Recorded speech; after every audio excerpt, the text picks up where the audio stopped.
बातमी अंबादास दानवे यांच्या संदर्भात जिल्हा बँक निवडणुकीमध्ये अंबादास दानवे हे महायुतीकडून ही निवडणूक लढवणार आहेत।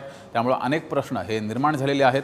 जिल्हा बँक निवडणूक आहे, मात्र अंबादास दानवे महायुतीसोबत असणार आहेत। त्यामुळे यापुढे सुद्धा अंबादास दानवे महायुतीसोबत जाणार का, अशी जोरदार चर्चा सुरू आहे। अंबादास दानवे महायुतीच्या पॅनलमधून निवडणूक लढवणार आहेत। त्यामुळे ठाकरेंना आणखी एक धक्का भविष्यात बसणार का, अशी सुद्धा राजकीय वर्तुळात चर्चा सुरू झाली आहे। मात्र ही केवळ जिल्हा बँक निवडणूक आहे आणि या निवडणुकीत अंबादास दानवे हे महायुती सोबत असणार आहेत।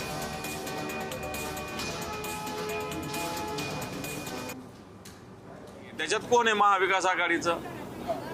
कोणीच नाही त्याच्यामध्ये महाविकास आघाडी म्हणून त्याला महाविकास आघाडीचं कसं म्हणता येईल? हार झालं तर तुम्ही काँग्रेसचे काही लोक असतील त्याच्यामध्ये, पण महाविकास आघाडी मुळीच नाही। त्याच्यामुळं हे सहकार क्षेत्रातलं पॅनल आहे। सहकार क्षेत्रात ती बँक शेतकऱ्यांची आहे। मला वाटतं शेतकऱ्यांच्या बँकेच्या ठिकाणी राजकारण करू नये म्हणून आम्ही सगळ्यांनी मिळून पॅनल बनवलेलं आहे शेतकऱ्यांच्या हितासाठी। त्याच्यात वेगळा अर्थ महायुती किंवा महाविकास आघाडी त्या इलेक्शनमध्ये नाहीच आहे। सहकार क्षेत्रामध्ये राजकारण येऊ नये ही यशवंतराव चव्हाण साहेबांची पूर्वीपासूनची संकल्पना होती आणि किंबहुना तोच आदर्श, तोच संदेश पुढे घेऊन जाण्यासाठी छत्रपती संभाजीनगरमध्ये आम्ही सगळे एकत्र येऊन डिस्ट्रिक्ट बँकेची निवडणूक लढवतोय आणि त्याच्यामध्ये अंबादास दानवेजी सामील झालेले आहेत। तर त्याला राजकीय वेगळ्या चर्चा करण्याची काही आवश्यकता नाही आणि आमच्या महायुतीमध्ये त्यांना यायचं असेल तर ते सहकारामध्ये येऊन आमच्याकडे येतील अशातला भाग नाही। ते एक कर्तृत्ववान नेतृत्व आहे, त्याच्यामुळे ते थेट आमच्या सोबत येतील।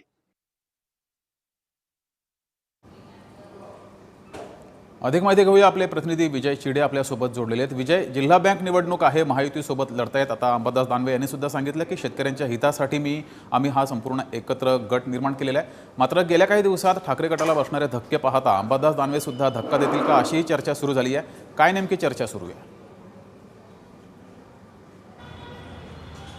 नक्की जगदी जर बघितलं तर औरंगाबाद जिल्हा मध्यवर्ती बँकेचं निवडणूक जी आहे ती तोंडावरती आहे। 4 जुलैला या बाबतीत मतदान प्रक्रिया पडणार आहे आणि यामध्ये तब्बल 24 उमेदवार आहेत। त्यापैकी 12 जण जे आहेत ते बिनविरोध देखील निवडून आलेले महायुतीचे संपूर्ण उमेदवार आहेत।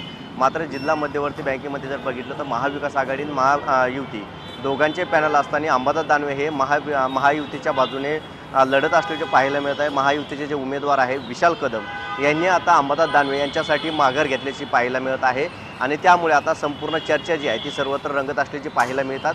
कारण मागील काही दिवसापूर्वी जर बघितलं तर उद्धव ठाकरेंचे खासदार जे आहेत ते फुटलेले आहेत आणि त्याच पार्श्वभूमीवरती आता अंबादास दानवे यांनी जिल्हा मध्यवर्ती बँकेची जी निवडणूक आहे ती महायुतीच्या बाजूने लढण्याचा निर्णय घेतलेला आहे आणि त्यामुळे आता ही संपूर्ण चर्चा जी आहे ती पेटल्याची पाहायला मिळाली होती। मात्र सहकार क्षेत्रामध्ये शेतकऱ्यांच्या संबंधित ही बँक आहे, त्यामध्ये कुठलंही राजकारण नको आहे।